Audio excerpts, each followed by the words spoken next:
بسم اللہ الرحمن الرحیم۔ آج ہم پڑھیں گے نظریہ پاکستان کی اساس اور اجزائے ترکیبی۔ نظریہ پاکستان کی اساس کے معنی ہوتے ہیں بنیاد، یعنی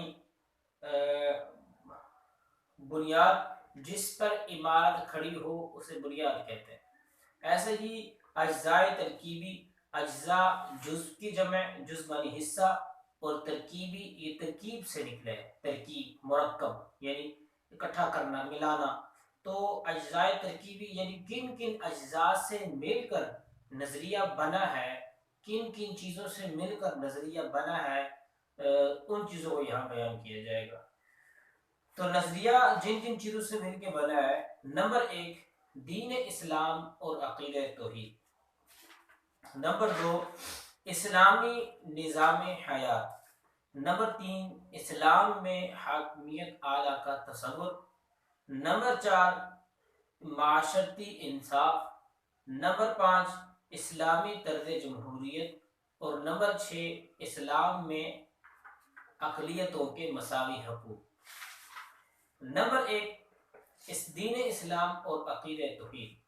مسلمانوں کی جداگانہ قومیت کا مقصد ہے کہ ہم نے کلمہ پڑھا ہے، ہم نے چونکہ کلمہ پڑھا ہے تو اس کلمے کی وجہ سے ہم دوسری قوموں سے ممتاز ہیں، یعنی اس کا مطلب یہ ہوا کہ ہماری جو بنیاد ہے وہ کلمہ توحید ہے، لہذا مسلمان اپنا اس کو مانتا ہے جو کلمہ پڑھتا ہے۔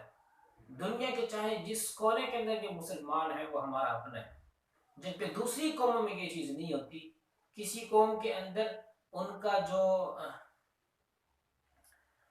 ان کی جو بنیاد ہوتی ہے وہ نسل ہوتی ہے، اور کسی قوم کی بنیاد وطن ہوتی ہے، یعنی وہ اپنا ڈکلیئر اسی کو کرتے ہیں جو ان کے وطن کا ہوتا ہے یا ان کی نسل کا ہوتا ہے، جبکہ اسلام میں ایسا نہیں ہے۔ اسلام میں ہر کلمہ پڑھنے والا ہمارا اپنا ہے، ہماری جان ہے۔ یہ قرآن مجید کی آیت ہے، قرآن پاک کی یہ آیت ہے، انما المؤمنون اخوہ، کہ مومن سارے کے سارے بھائی ہیں۔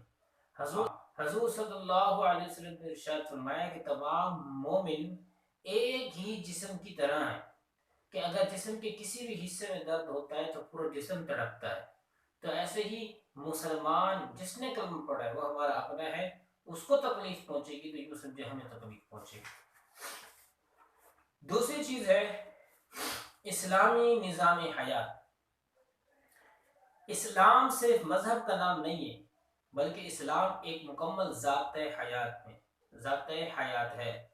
اسلام ایک مکمل ذات حیات ہے، اور اس کے اندر انسان کی معاشرتی، سیاسی، اقتصادی ضروریات کا حل پیش کرتا ہے۔ جہاں یہ تین چیزیں حل پیش کرتا ہے، وہیں پر اس کا مقصد ایک یہ بھی ہے کہ اسلامی اصولوں کے مطابق زندگی بسر کرنا۔ تو یہ چیز ہمارا نظریہ پاکستان کی اساس بنا ہے، یعنی جہاں ہمارا مقصد یہ تھا کہ ہم معاشی طور پر مستحکم ہوں، سیاسی طور پر مستحکم ہوں، وہاں ہمارا مقصد یہ بھی تھا کہ ہم ایک ایسا ملک بنائیں جہاں پر ہم آزادی سے اپنے دین کے مطابق زندگی بسر کر سکیں۔ اسے کہتے ہیں اسلامی نظام حیات، اور یہ اجزائے ترکیبی کا ایک حصہ ہے۔ تیسری چیز ہے اسلام میں حاکمیت اعلیٰ کا تصور۔ ہمارا یہ عقیدہ ہے کہ پوری دنیا کا خالق اور مالک اللہ تعالیٰ ہے۔ اب اللہ تعالیٰ پوری دنیا کا خالق ہے، لیکن ہم پھر کس حیثیت سے ملک کے حاکم بنتے ہیں؟ ہم ملک کے حاکم بنتے ہیں اللہ تعالیٰ کے نائب ہونے کی حیثیت سے، اللہ تعالیٰ کے خلیفہ ہونے کی حیثیت سے ہم کسی بھی ملک کے حاکم بنتے ہیں۔